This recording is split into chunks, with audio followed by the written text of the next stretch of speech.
আসসালামু আলাইকুম বন্ধুরা, সবাই কেমন আছেন? আশা করি যে যেখানে আছেন ভালো আছেন, সুস্থ আছেন। আলহামদুলিল্লাহ আমরাও ভালো আছি। তো আজ কিছু কথা বলবো। কিছু কথা আসলে না বললেই নয়। আমার সাথে লিজাও আছে, লিজার সাথে কিছু কথা হবে। তো লিজা, জি।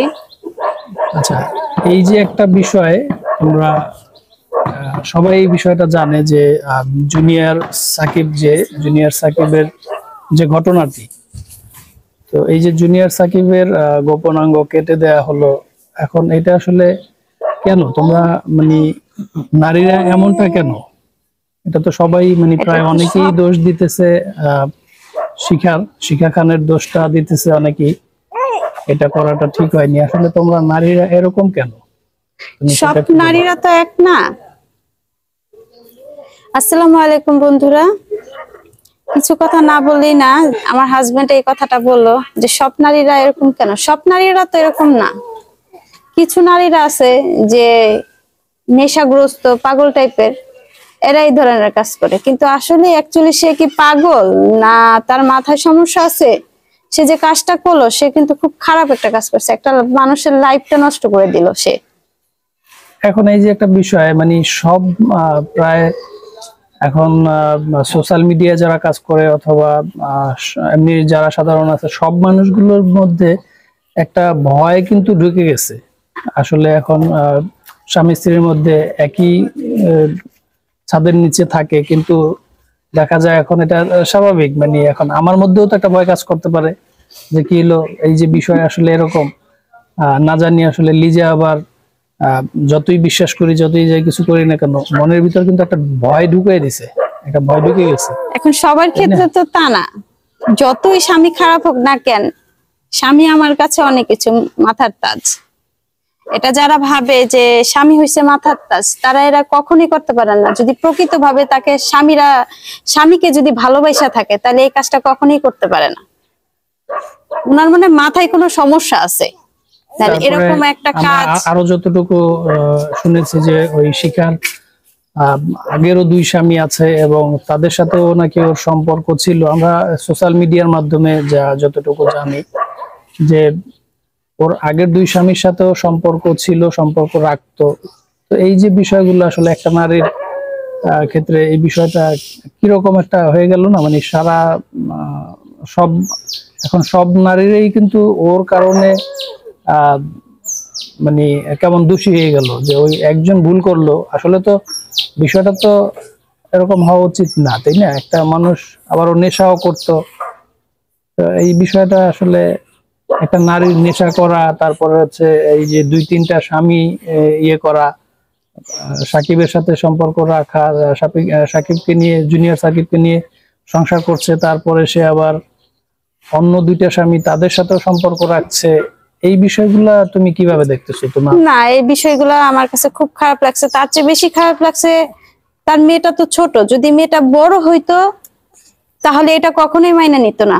শুধু তো জুনিয়র সাকিবের নামে বদনামটা না, নিজের যে শিশু বাচ্চাটা, যদি মানসিক অসুস্থ না হইতো মহিলা, তাহলে নিজের শিশু বাচ্চারা নিয়েও কলঙ্ক দিত না।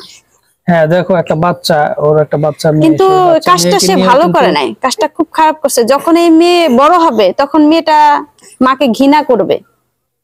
সেটাই তো, ওই মেয়েটা তো বিয়ে দিতে হবে, ওর ভবিষ্যৎ আছে। এখন সে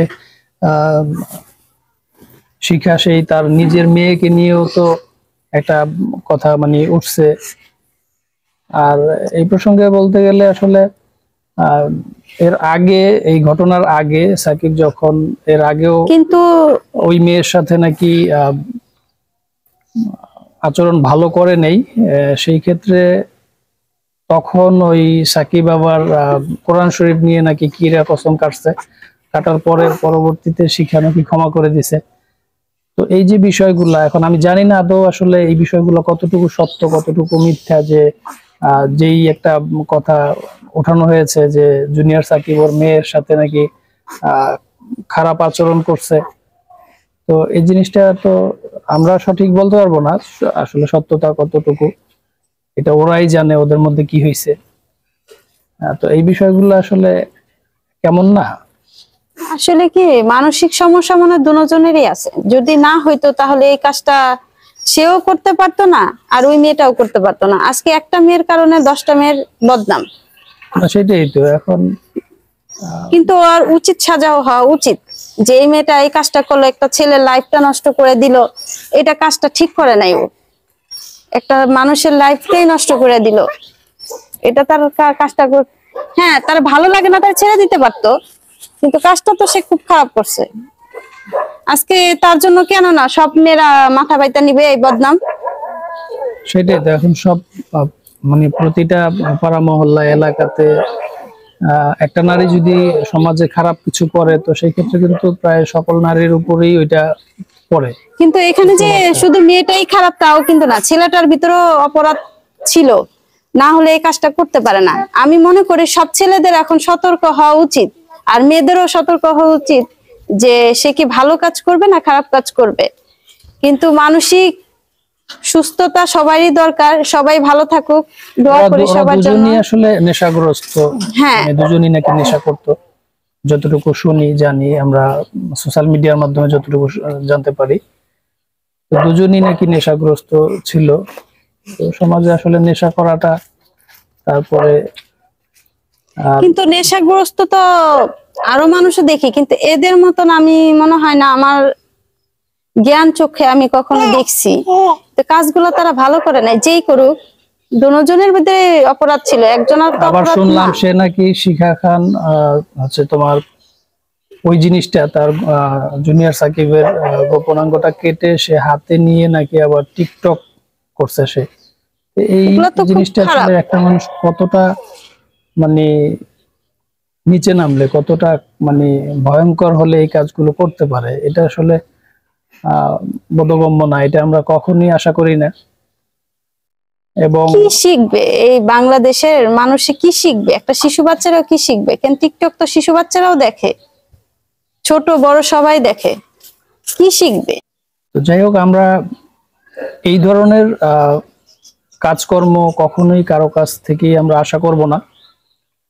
আমাদের সামনের দিনগুলোতে, আগামীর যে ভবিষ্যৎ দিনগুলো সামনে আছে সেই দিনগুলোতে আমরা সবার সুস্বাস্থ্য এবং সবার জন্য সবার মঙ্গল কামনা করি। আমরা আমরা এরকম ঘটনা আমরা যাতে আর কখনোই না শুনি না দেখতে পাই, সেই প্রত্যাশাই আমাদের করা উচিত সকলেরই, নাকি অবশ্যই। বলো?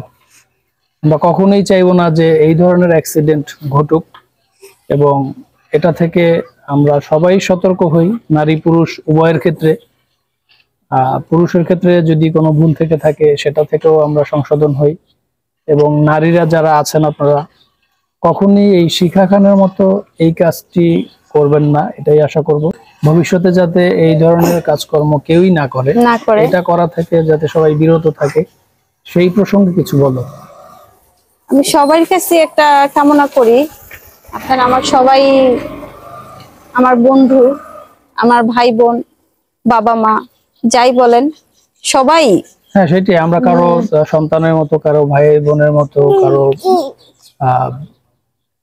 ছেলে মেয়ের মতো এরকমেরই তো, তাই না? সবার কাছেই আসলে অনুরোধ থাকবে যে সবাই সতর্ক হয়ে যান, অন্তত এই ধরনের কাজ থেকে আমরা সবাই দূরে থাকি। এগুলো থেকে আমাদের শিক্ষা নেওয়া উচিত। এই কাজটা ঘটছে, তো ভবিষ্যতে আর যাতে না ঘটে এটাই কামনা থাকবে। আর এই বিষয়টি নিয়ে আসলে কোনো কথা বলতে আমরা চাইছিলাম না, কিন্তু বিষয়টা খুবই দুঃখজনক এবং খুবই খারাপ লাগলো বিষয়টা। আর যেহেতু আমরাও সোশ্যাল মিডিয়াতে কাজ করি, সোশ্যাল মিডিয়া কর্মী, তো সেক্ষেত্রে আসলে কথা না বলে আর পারলাম না। তো যাই হোক বন্ধুরা, আমাদের কথায় কোনো ভুল ভ্রান্তি হয়ে থাকলে সবাই ক্ষমা সুন্দর দৃষ্টিতে দেখবেন। সবার সুস্বাস্থ্য কামনা করে আজকের মতো বিদায় নিচ্ছি। সবাই ভালো থাকুন, সুস্থ থাকুন। আসসালামু আলাইকুম।